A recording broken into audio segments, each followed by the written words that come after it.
እንጸልይ። አባታችን ሆይ በሰማያት የምትኖር መንግሥትህ ትምጣ፣ ፈቃድህ በሰማይ እንደሆነች ሁሉ እንዲሁም በምድር ላይ ትሁን። የዕለት እንጀራችንን ዛሬ ስጠን፣ በደላችን ሁሉ ይቅር በለን እኛም የበደሉንን ይቅር እንደምንል ሁሉ። አቤቱ ወደ ፈተና ማታግባን ከክፉ ሁሉ አድነን እንጂ መንግሥት፣ ኃይል፣ ክብር፣ ምስጋና ለዘላለሙ ያንተ ነውና ለዘላለሙ አሜን። ጌታ ኢየሱስ በማልችለው እርዳኝ። ሰላማችሁ ይብዛ። ዛሬ የማካፍላችሁ ቃል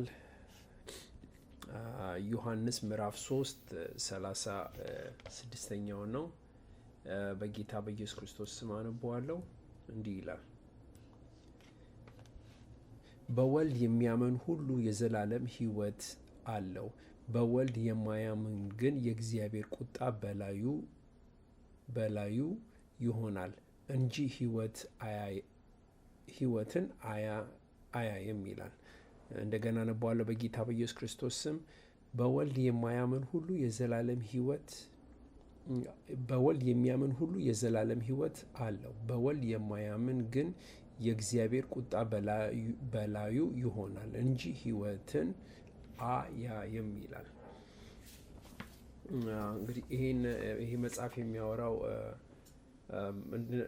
ይህን መጽሐፍ እንዴት እንረዳዋለን? ይሄ በዮሐንስ 4 የወንጌል መጽሐፍ ነው ያሉት እና ይሄ የሚገኘው በዮሐንስ ወንጌል ላይ ነው። ያው ግልጽ ነው፣ ይናገራል። ምን ይላል? በወልድ የሚያምን ሁሉ የዘላለም ሕይወት ያያል። በአብ በወልድ በመንፈስ ቅዱስ በወልድ በጌታችን በኢየሱስ ክርስቶስ የሚያምን ሁሉ የዘላለም ሕይወት አለው ይላል እና ያው ሕይወት በጌታችን ኢየሱስ ክርስቶስ ብቻ እንደሚገኝ ነው የሚናገረው እና በጣም ጠንካራ ቨርስ ነው፣ ግን በዛ ላይ ደግሞ በተስፋ የተሞላ ነው። በወልድ የሚያምን ሁሉ የዘላለም ሕይወት አለ። የሚያምን ሁሉ የዘላለም ሕይወት አለ። በቃ ተገላቢጦሽ። ካመንን እናያለን፣ ካላመንን አናይም ማለት ነው እና እምነት ነው በጌታችን ኢየሱስ ክርስቶስ። በቃ እሱ ነው ሴንተሩ እና እሱን ካመንን ይሄ እናያለን። ግን በወልድ ካላመንን የእግዚአብሔር ቁጣ በላያችን ላይ ይሆናል ማለት ነው እና እንጂ ሕይወትን አናይም ማለት ነው እና በቃ በእግዚአብሔር ማመንን ያመለክታል ማለት ነው እና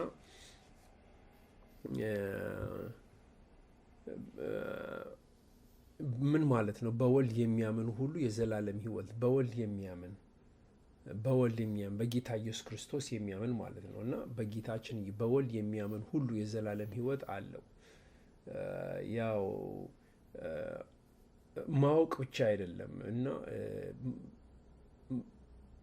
ማመን ማለት ማወቅ ብቻ አይደለም። ይሄ ምንን ያመለክታል? ማመን በቃ እሱ መከተሉ እና በሱ መመካቱ እና እምነት ስንል በሱ ላይ ምንድን ነው? በወልድ የሚያምን ሁሉ የዘላለም ሕይወት አለው። የሚያምን ስንል ምንድን ነው? ጌታችን ኢየሱስ ክርስቶስ እንደ አዳኝ ማመን እና እንደተሰዋለን ሕይወቱን ለእኛ ሲል እንደሰጠልን መቀበል፣ ለሱ መማረክ፣ ለጌታችን ኢየሱስ ክርስቶስ መማረክ ማለት ነው እና በየቀኑ ደግሞ ከሱ ጋር መራመድ ማለት ነው ከጌታችን ኢየሱስ ክርስቶስ ጋር። ስለዚህ በወልድ የሚያምን ሁሉ የዘላለም ሕይወት አለው። የዘላለም ሕይወቱን ለማግኘት ጌታችን አዳኝ እንደሆነ ማወቅና እሱን መቀበል፣ ለእኛ እንደሞተልን እንደተሰቀለልን ማመን እና ሕይወታችንን ለሱ መማረክና ከሱ ጋር መራመድ ማለት ነው ከጌታችን ኢየሱስ ክርስቶስ ጋር። አንድ ሰው ጌታችን ኢየሱስ ክርስቶስ በጣም ሲያምን የዘላለም ሕይወት ይኖረናል ማለት ነው። ጌታችን ኢየሱስ ክርስቶስ ከተቀበልነውና ካመንነው በሕይወታችን የዘላለም ሕይወት ይኖረናል እና ለወደፊት ከተቀበለው ዛሬ ከተቀበለው ለወደፊቱ ብቻ አይደለም፣ ዛሬ ራሱ ለምንኖረው ሕይወት ከዛሬ ጀምሮ ራሱ የዘላለም ሕይወት ይኖረናል ማለት ነው እና እንደዛ ነው እንትን ሲል በወልድ የሚያምን ሁሉ የዘላለም ሕይወት ይኖረዋል። አሁን ነው የሚጀምረው እንጂ የሆነ ቀጠሮ አይደለም። ያኔ እንትን አይደለም። ካመነና ከተቀበለን ዛሬውኑ በጌታችን ኢየሱስ ክርስቶስ ሕይወት መኖሩን እንቀጥላል ይጀምራል ማለት ነው። ዛሬ ይጀምራል፣ ይቀጥላል እና ያው ስቴፕ ባይ ስቴፕ በትዕግስትም በትህትናም በደግነትም በፍቅርም በመታገስም እነዚህ ነገሮች በማድረግ እየጠነከርን በየቀኑ ጌታችን ኢየሱስ ክርስቶስ እያመንን የዘላለም ሕይወትን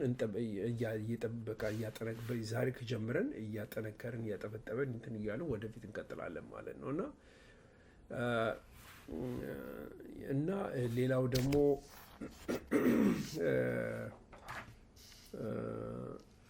የዘላለም ሕይወት አለ። በወልድ የሚያምን ሁሉን አየን አይደለ? የዘላለም ሕይወት አለው። የዘላለም ሕይወት ሲል ምን ማለት? የዘላለም ሕይወት ማለት ከእግዚአብሔር ጋር ሕይወት ማለት ነው። ኃጢአታችንን ይቅር መባል ማለት ነው እና በልባችን በአእምሯችን ያለው ሰላም እና የዘላለም ሕይወት እንደዛ ማለት ነው እና ከጌታችን ኢየሱስ ክርስቶስ ጋር ግንኙነት በምናደርግበት ጊዜ ሪሌሽንሽፕ በምናደርግበት ጊዜ የዘላለም ሕይወት ይኖረናል ማለት ነው እና ያው እና ደግሞ የዘላለም ሕይወት ሌላኛውና ደግሞ በጣም ብዙ ሰው ትርጉም የሚሰጠው ከሞትም በኋላ የሚኖረን በገነት ከጌታችን ጋር ሪሌሽንሽፕ ማለት ነው እና እንደዚህ ነው እና በወልድ የሚያምን ሁሉ የዘላለም ሕይወት ይኖረዋል። የዘላለም ሕይወት ማለት እነዚህ ናቸው እና የዘላለም ሕይወት ማለት አሁን የተናገርኳቸው ነገሮች ማለት ነው። በወልድ የሚያምን ሁሉ በቃ ይሄ በጌታችን ኢየሱስ ክርስቶስ ካመንን ከተቀበልን ለኃጢአታችን እንደሞተልን ካወቅን የዘላለም ሕይወት አለን ማለት ነው። የዘላለም ሕይወት ይኖረናል እና በወልድ የሚያምን ሁሉ በቃ ማመን በቃ መቀበል ጌታችንን መቀበል ካመንን በወልድ የሚያምን ሁሉ በጌታ ኢየሱስ ክርስቶስ የሚያምን ሁሉ የዘላለም ሕይወት ይኖረዋል። እንደዛ ማለት ነው እና በወልድ የማያምን ግን ሲል ምን ማለት ነው? በወልድ የማያምን ግን ይሄ ደግሞ ለማመን በቃ አለመቀበል፣ አላምንም ብሎ መቀበል በቃ አለመቀበል እና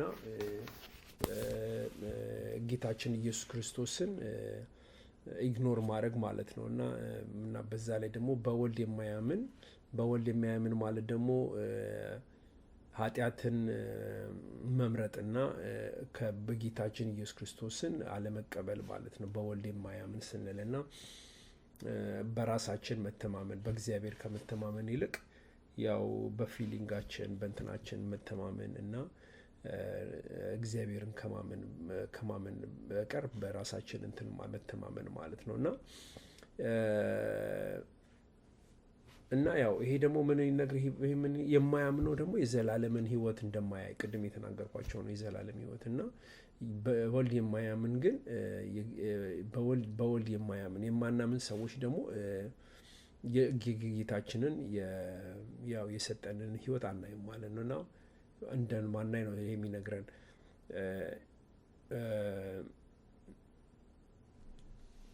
እና ያው ይሄ ደግሞ በወልድ እምነት በጣም አስፈላጊ ነገር ነው። እርግጠኛ መሆን በጌታችን እምነት በጣም አስፈላጊ ነገር ነው እና ደግሞ ይሄ ነገር እግዚአብሔር ያዘጋጀልን ትክክል ጥሩ እውነት የሆነ ሕይወታችንን ያቀረበልንን ጌታችን ኢየሱስ ክርስቶስ ሞትና ትንሣኤን ቀርቦልናል። እሱን አለመቀበላችን የእግዚአብሔር ያዘጋጀልን ሕይወት አለማየት ነው ማለት ነው እና በወልድ የማያምን ግን የእግዚአብሔር ቁጣ ይላል እና የእግዚአብሔር ቁጣ በጣም እንትን ነው። በጣም ጠለቅ ያለና ከበድ ያለ ነገር ነው። የእግዚአብሔር ቁጣ አይደለም። የእግዚአብሔር ቁጣ ይቅርና ሌላ እንትን ነገር ሲሆን እንደዚህ እንትን ይላል እና የእግዚአብሔር ቁጣ ያው የእግዚአብሔር ቅዱስ የሆነ ፍርድ ማለት ነው እና በኃጢአት ላይ ያው እንግዲህ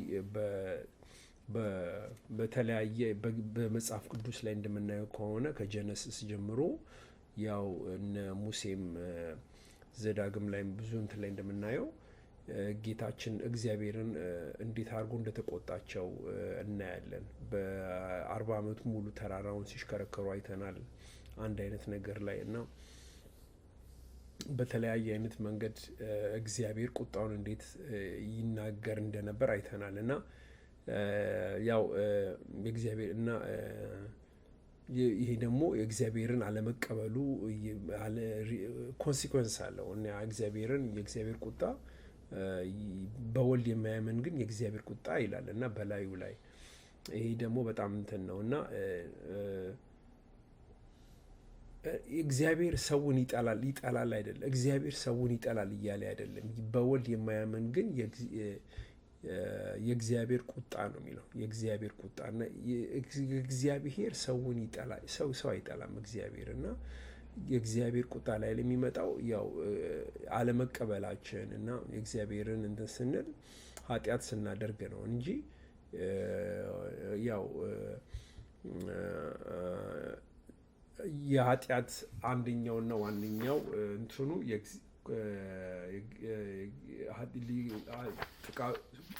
ሳይዱ ምንድን ነው?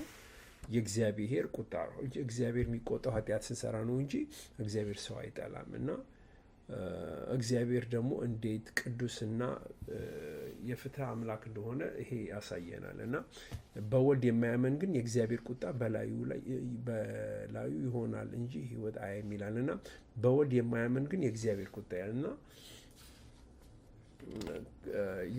ከጌታችን ኢየሱስ ክርስቶስ በቃ በኃጢአት የተሞላንን እና ከጌታችን ኢየሱስ ክርስቶስ ጋር ስንሆን ግን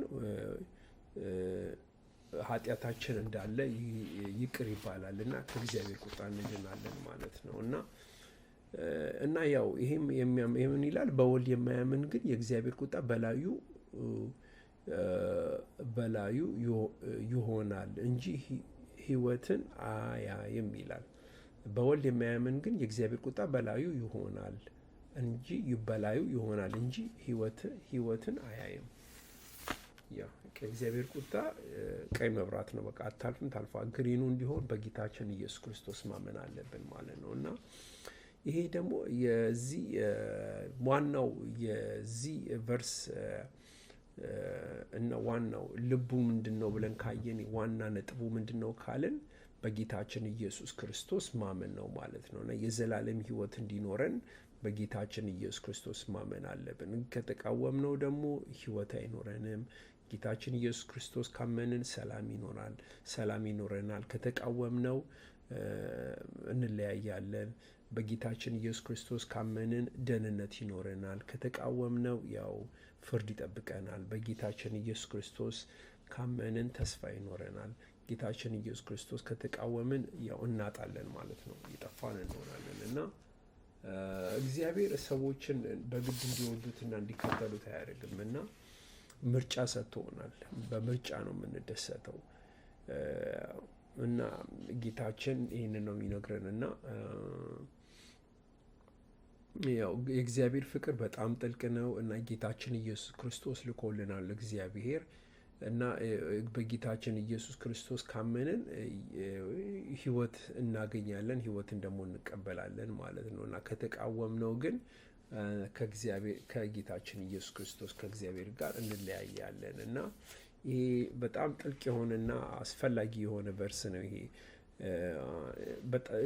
ግብዣ ነው። በቃ ግብዣ ነው የሚጠራው። ዮሐንስ ምዕራፍ 3:36 በወልድ የማያምን ሁሉ የዘላለም ሕይወት አለው። በወልድ የማያምን ግን የእግዚአብሔር ቁጣ በላዩ ይሆናል እንጂ ሕይወት አያይም ይላል እና እግዚአብሔርን የማመን ጉዳይ ነው እና ጥሩ እና እንደዛ ነው። እግዚአብሔር የምናምነውን የእምነት ጉዳይ ነው። ካመንን የዘላለም ሕይወት አለ። ካላመንን ግን የእግዚአብሔር ቁጣ በላያችን ይሆናል እንጂ በሕይወት አናይም። በቃ ካመንን ነው ሕይወት የምናየው፣ ካላመንን ግን ሕይወት አናይም። እሺ እንጸልይ። አባታችን ሆይ በሰማያት የምትኖር መንግሥትህ ትምጣ፣ ፍቃድህ በሰማይ እንደሆነች ሁሉ እንዲሁም በምድር ላይ ትሁን። የዕለት እንጀራችንን ዛሬ ስጠን፣ በደላችን ሁሉ ይቅር በለን እኛም የበደሉንን ይቅር እንደምንል ሁሉ። አቤቱ ወደ ፈተና አታግባን፣ ከክፉ ሁሉ አድነን። መንግሥት፣ ኃይል፣ ክብር፣ ምስጋና ለዘላለሙ ያንተ ነውና አሜን። እግዚአብሔር ከእናንተ ጋር ይሁን።